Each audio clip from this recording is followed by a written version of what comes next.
Crime, 36-year-old Sarah Bowles accused of slashing her own two children's necks and choking one of them.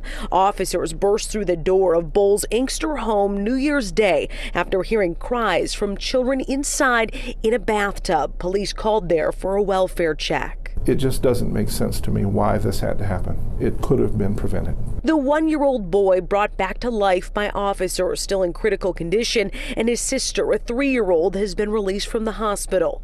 Inkster Assistant Police Chief Bill Ratliff says his investigators have been sounding the alarm about Sarah Bowles to Children's Protective Services for years. Their failure to act here certainly could have prevented this from happening, and it frustrates all of us in law enforcement.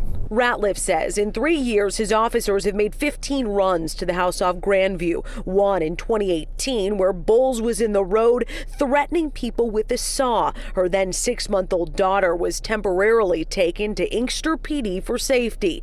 Then in 2020, Bowles allegedly sliced her own head with razors and poured boiling water on her face. Investigators filed reports with CPS twice and say the children remained with Bowles, who is bipolar, schizophrenic, and manic depressant. Unfortunately, I have to go on television and be the bad guy and point out that CPS failed to do what they needed to do to prevent this from happening. Ratliff says since 2018, the children's family has been appealing to CPS to get those kids away from their mother.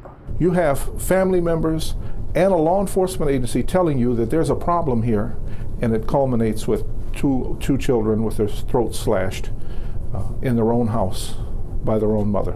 We reached out to CPS, who says they take complaints very seriously, adding, quote, due to Children's Protective Services confidentiality laws, we are not able to discuss specific families or whether or not a specific family has had contact with CPS. I don't want to say that it's irresponsible people. I think that they're overwhelmed. And I think that more resources need to be put into CPS. Bowles is charged with 2 counts each of assault with intent to murder and child abuse. Reporting in Inkster, Jessica Dupnack, Fox 2 News.